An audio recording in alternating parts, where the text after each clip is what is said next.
The fluorescent lights overhead buzzed faintly as Eric Lockhart adjusted the settings on his worn-out tablet, its cracked screen reflecting the labyrinthine blueprints of the air ducts.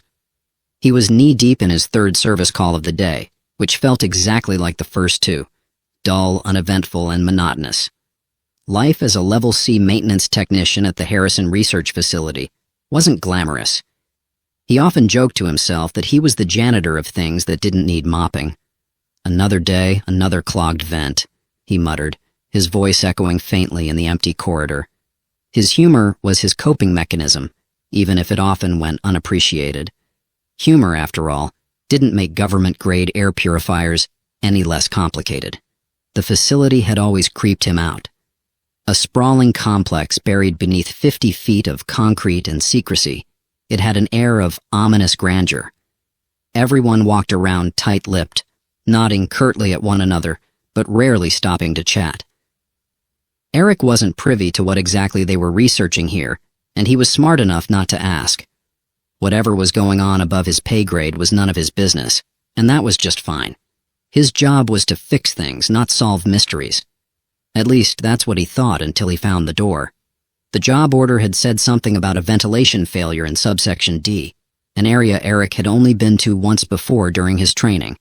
It was a restricted zone, typically reserved for scientists, guards, and people with shiny badges and no time to explain themselves.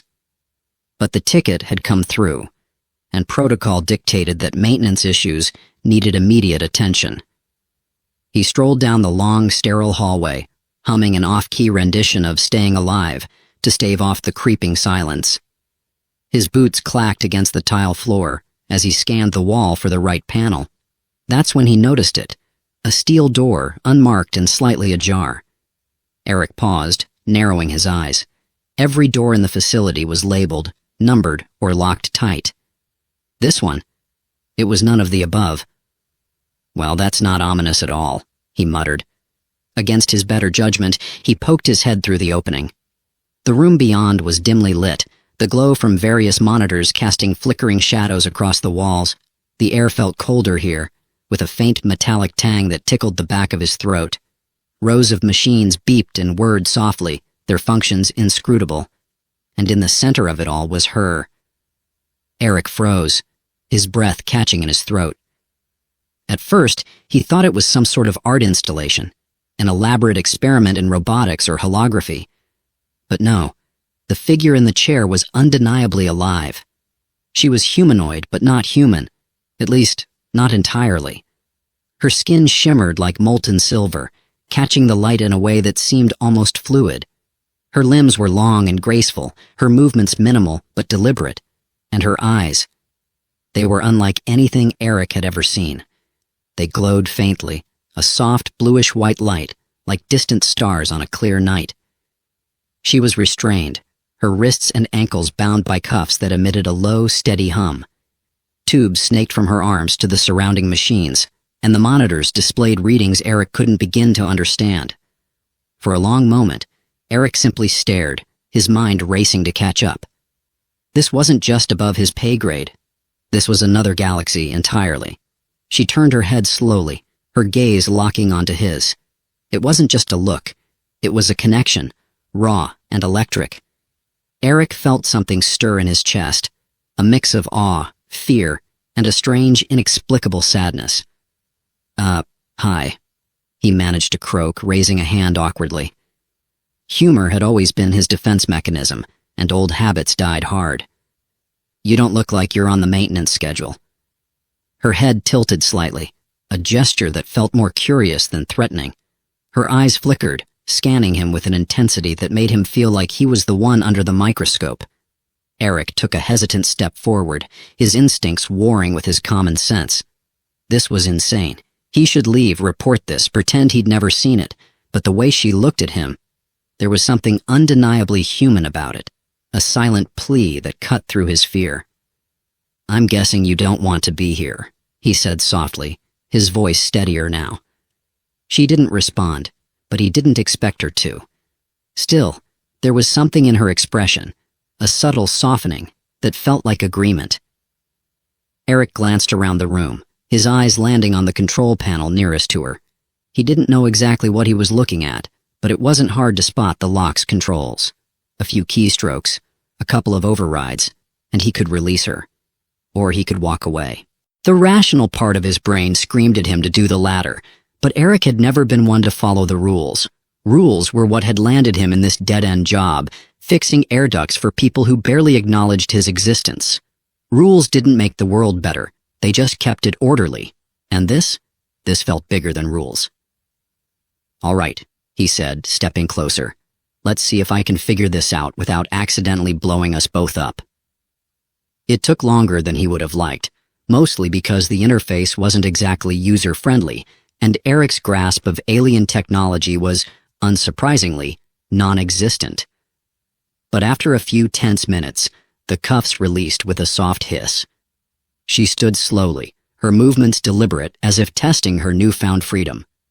Up close, she was even more stunning, her presence almost overwhelming. "You're free," Eric said, taking a cautious step back. "So, you're welcome?" For a moment, she simply stared at him, her expression unreadable. Then, to his surprise, she raised a hand, touching her chest lightly, before extending it toward him. A gesture of gratitude, perhaps? Eric nodded, his throat suddenly dry. "Yeah, sure, anytime."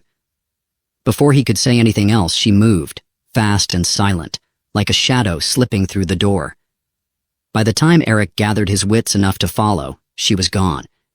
He stood in the empty hallway, his heart pounding. "Well," he muttered to himself, a shaky grin creeping onto his face. "That's going to look great on my performance review." The alarm blared through the facility, a low, throbbing wail that seemed to vibrate in Eric's bones. He ran, not because he had a plan or even the faintest idea of where he was going, but because staying put seemed like an objectively terrible idea.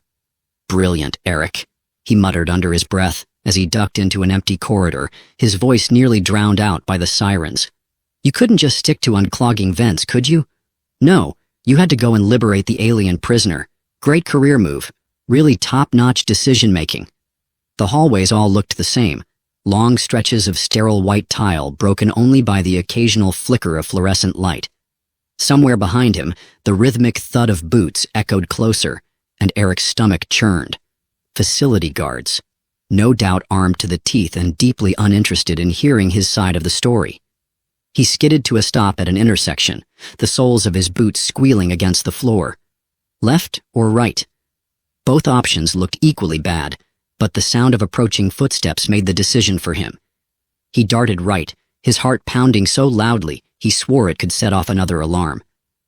"This is fine," he whispered to himself, his voice tinged with hysteria. "Everything's fine, just a little jailbreak. Happens all the time, right? Totally normal Tuesday." A sudden movement ahead made him freeze. At first he thought it was one of the guards, but no, the figure stepping out of the shadows wasn't wearing a uniform. It was her. The alien woman moved with an eerie grace, her silvery skin reflecting the faint red glow of the emergency lights. She glanced at him, her luminous eyes flickering with what Eric could only describe as irritation. "Oh, great," he said, throwing his hands up. "You're annoyed with me now? I just risked my job, my life, thank you very much, to get you out of here." She didn't respond, of course. Instead, she gestured sharply, pointing down another hallway. "What, you want me to follow you?" Eric asked, incredulous. "You realize I'm not exactly the heroic escapee type, right? I'm more of a hide in a closet and hope for the best kind of guy."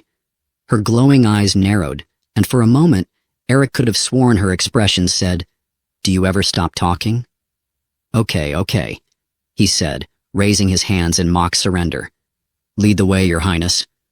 She took off without waiting to see if he followed, her movements quick and purposeful. Eric scrambled after her, muttering under his breath about how this was probably going to get him killed. The next few minutes were a blur of twisting hallways and near misses. Twice, they had to duck into side passages to avoid patrolling guards, and each time Eric found himself holding his breath, his heart threatening to burst out of his chest. The alien woman, by contrast, seemed almost unbothered, her sharp eyes scanning for threats with a calm efficiency that made Eric feel like a nervous wreck by comparison. Eventually, They reached a service hatch at the end of a dimly lit corridor. She stopped, placing a hand against the panel. Her fingers seemed to pulse faintly, and Eric watched in amazement as the hatch unlocked with a quiet hiss. "Okay, seriously," he said, his voice barely above a whisper. "What are you? And how are you doing all this? Is it some kind of telekinesis thing, or are you just really good with tech?" She turned to him, her expression unreadable. For a moment he thought she might actually answer, but then she stepped through the hatch without a word. "Right, sure. Don't explain anything," he muttered, following her into the dark. "Why would you? It's not like I've got anything better to do than blindly follow a glowing space lady through a death trap." The hatch led to a maintenance tunnel, the cramped space lined with pipes and wires. It was familiar territory for Eric, though the stakes were considerably higher than his usual unclogging jobs. "Where exactly are we going?" he asked, after a few minutes of tense silence. "Or is that another thing you're not going to tell me?" She glanced back at him, and though she didn't speak, there was something in her gaze that felt almost amused. "Great," he said, shaking his head. "Glad you're enjoying yourself. I'm having a blast." They emerged from the tunnel into what looked like a storage bay. Large crates and equipment were stacked haphazardly, creating plenty of hiding spots, but also plenty of places for guards to ambush them. The alien woman moved quickly, her head tilting slightly, as if she were listening for something Eric couldn't hear. "What's the plan?" he asked, keeping his voice low. "Do you even have a plan, or are we just winging it?" She pointed toward a large door on the far side of the bay. "Of course. The giant, heavily guarded exit," Eric said, sighing. "Because why would we pick the easy way out?" Sure enough, as they moved closer, the sound of voices and heavy boots echoed from the hallway beyond the door. Eric's stomach dropped. "We're so dead," he whispered. The alien woman ignored him, her focus on the control panel beside the door. She pressed her hand against it, and Eric watched in stunned silence as the panel lit up, the door unlocking with a soft click. "Okay," he said, his voice tinged with awe. "That's actually kinda cool." Before he could say anything else, she grabbed his arm, pulling him through the door just as the guards' voices grew louder. They sprinted into the night, the cool air biting at Eric's face. He barely had time to process the fact that they were outside. Really outside, not just in some enclosed courtyard, before the alien woman stopped abruptly, releasing his arm.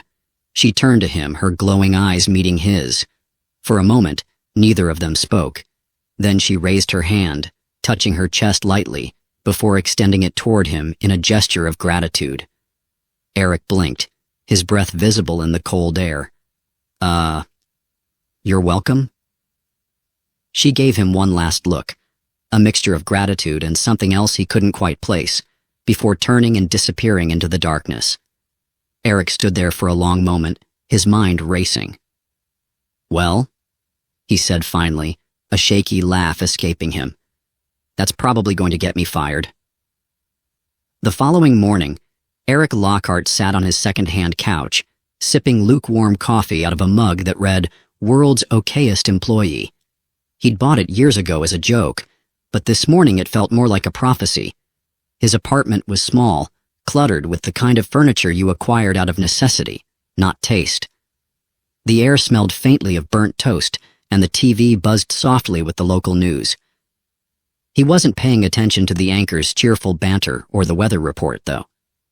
His mind was a million miles away, or perhaps several light years away, depending on how far she had gone. She, the alien woman. Eric leaned back, letting out a long breath. Every time he closed his eyes, he saw her face, those luminous, star-like eyes, that shimmering silver skin, the way she moved like she was part of some otherworldly ballet. He'd spent most of the night alternating between staring at the ceiling and pacing his apartment, replaying the events at the facility over and over. He should have felt relieved they'd gotten out after all. The sirens had faded into the night, and no one had shown up to arrest him, yet. But the truth was, he felt more unsettled than anything. He couldn't shake the look she'd given him before she disappeared into the darkness. Gratitude, sure, but there had been something else there too, A question, maybe. Or a promise. His tablet buzzed on the coffee table, dragging him back to reality.